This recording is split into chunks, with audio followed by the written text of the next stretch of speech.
Terima kasih atas kesempatannya. Perkenalkan, nama saya Afrisa Dewi Esa Fitri dengan NIM 2019 310335. Perkenalkan, nama saya Yulia Tiga Lumur Safitri dengan NIM 2019 310360. Baik, di sini saya akan menjelaskan mengenai bab 1 yaitu pendahuluan pada bagian latar belakang. Nah, SAP ERP ini adalah merupakan sistem software terkemuka yang berfungsi untuk membantu perusahaan dalam mengelola bisnis proses. Nah, PT KAI ini secara resmi mengimplementasikan SAP ERP pada tahun 2010. Nah, penerapan ini dilakukan bekerjasama dengan PT Telkom dan Matrix, yang harapannya PT KAI ini dapat memproses terhadap berbagai hal secara tepat waktu dan meningkatkan kontrol manajemen. Nah, penerapan ERP ini pada perusahaan akan menjadi cukup rumit. Mengapa? Karena harus terjadi pergantian 90 hingga 100% teknologi yang telah ada sebelumnya. Juga dalam menerapkan ERP pada perusahaan ini diperlukan biaya yang cukup besar yang nantinya memungkinkan akan berpengaruh terhadap keuangan perusahaan. Nah, maka dari itu penting bagi kami untuk mengetahui penerapan ERP di PT KAI yang sejak tahun 2010 ini apakah memiliki dampak terhadap keuangan dan proses bisnis internal dari PT KAI. Adalah pada bagian perumusan masalah. Nah, yang pertama perumusan masalahnya adalah apakah penerapan SAP ERP berpengaruh signifikan terhadap proses bisnis internal dari PT KAI. Dan yang kedua adalah apakah penerapan SAP ERP ini berpengaruh juga signifikan terhadap keuangan PT KAI. Nah, selanjutnya adalah tujuan penelitian. Nah, tujuan penelitian ini untuk mengetahui bagaimana dampak dari penerapan SAP ERP pada PT KAI yang menggunakan dua perspektif kerangka pengukuran kinerja balance scorecard, yaitu keuangan dan proses bisnis internal. Selanjutnya, saya akan menjelaskan mengenai bab 2 tinjauan pustaka pada bagian penelitian terdahulu. Nah, pada penelitian terdahulu yang pertama yaitu penelitian yang dilakukan oleh Vidya dan kawan-kawan pada tahun 2022. Hasil penelitiannya menunjukkan bahwa implementasi dari ERP ini dapat memberikan dampak yang baik bagi efektivitas dan efisiensi PT Semen Indonesia. Lalu yang kedua, penelitian yang dilakukan oleh Doni Fernando 2020 yang juga menunjukkan bahwa ERP ini memiliki pengaruh terhadap kinerja perusahaannya sebesar 76%. Dan yang ketiga, dilakukan oleh Muhammad Nawawi 2018. Hasil penelitian ini menunjukkan bahwa implementasi dari ERP ini berdampak pada kapabilitas perusahaan. Nah, yang keempat, penelitian yang dilakukan oleh Rezi 2018 yang menunjukkan bahwa keberhasilan implementasi ERP ini mempunyai pengaruh positif terhadap net benefit dan implementasi sistem ERP bagi perusahaan. Dan yang terakhir yaitu penelitian dari Dahlia pada tahun 2016. Hasil penelitian ini menunjukkan bahwa penerapan sistem ERP atau IPBT di organisasi pemerintah daerah memberikan dampak yang menguntungkan terhadap kinerjanya. Selanjutnya yaitu pada bagian landasan teori. Nah, di sini kami menggunakan teori perceived usefulness.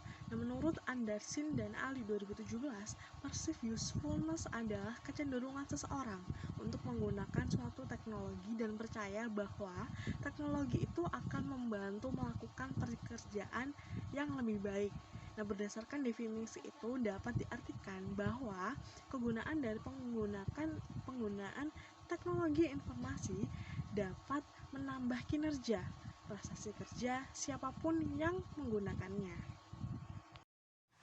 Baik, di sini saya akan melanjutkan presentasi dari rekan saya, yaitu untuk bab 2 tinjauan pustaka. Ada kerangka pemikiran yang digambarkan dari uraian-uraian yang telah dikemukakan sebelumnya, maka diperoleh kerangka pemikiran seperti sistem ERP pada kinerja. Lalu ada juga hipotesis. Nah, hasil dari landasan teori dan penelitian sebelumnya, maka dapat dibuat hipotesisnya sebagai berikut, yaitu H1-nya penerapan Enterprise Resource Planning atau ERP berpengaruh positif terhadap perspektif keuangan PT KAI. Lalu H2-nya penerapan Enterprise Resource Planning atau ERP berpengaruh positif terhadap proses bisnis internal PT KAI. Lalu selanjutnya untuk rancangan penelitian. Nah, riset ini merupakan penelitian kuantitatif. Penelitian kuantitatif menurut Muhid adalah penelitian yang menggunakan data dalam bentuk angka-angka yang bersifat kuantitatif untuk dapat meramalkan kondisi populasi atau kecenderungan masa datang. Penelitian ini meneliti tentang implementasi Enterprise Resource Planning atau ERP sebagai variabel independen yang mempengaruhi kinerja perusahaan sebagai dependen. Penelitian ini menggunakan data sekunder. Data sekunder adalah data yang diperoleh atau dikumpulkan peneliti dari berbagai sumber yang telah ada menurut Suyoto dan Sodik 2015. Teknik pengumpulan data pada penelitian ini menggunakan metode kuesioner yang menggunakan skala Likert semantik 5 poin, yaitu nilai skala yang digunakan adalah 1 sangat tidak setuju, 2 tidak setuju, 3 netral, 4 setuju, dan 5 sangat setuju. Lalu penelitian ini akan diuji dengan software SPSS 25. Lalu untuk batasan penelitian. Batasan dalam penelitian ini adalah pada sampel yang digunakan penelitian terbatas hanya pada akuntan sebagai seseorang yang memakai dan merasakan langsung dampak dari sistem ERP ini. Selanjutnya masuk ke sampel dan teknik pengambilan sampel. Menurut Suyot dan Sodik pada 2015, sampel adalah sebagian dari jumlah dan karakteristik yang dimiliki oleh populasi tersebut. Nah, sampel yang digunakan dalam penelitian kami adalah akuntan di PT KAI daerah Pulau Jawa yang menggunakan SAP ERP. Lalu untuk teknik pengambilan sampel sendiri, yang digunakan dalam penelitian ini yaitu teknik sampling non-probabilitas dengan menggunakan metode purposive sampling. Lalu kriteria sampel dalam penelitian ini adalah seorang akuntan di PT KAI daerah Pulau Jawa yang memakai SAP ERP. Lalu untuk data dan metode pengumpulan data. Nah, penelitian ini menggunakan data sekunder. Metode pengumpulan data yang digunakan dalam penelitian ini adalah metode kuesioner melalui Google Form. Metode kuesioner yaitu metode pengumpulan data yang dilakukan dengan cara memberi seperangkat pertanyaan atau pernyataan tertulis kepada responden untuk dijawab. Menurut Sugiono 2014 pada halaman 199. Pengukuran kuesioner adalah menggunakan skala Likert, yaitu 1 sangat tidak setuju, 2 tidak setuju, 3 netral, 4 setuju, dan 5 sangat setuju.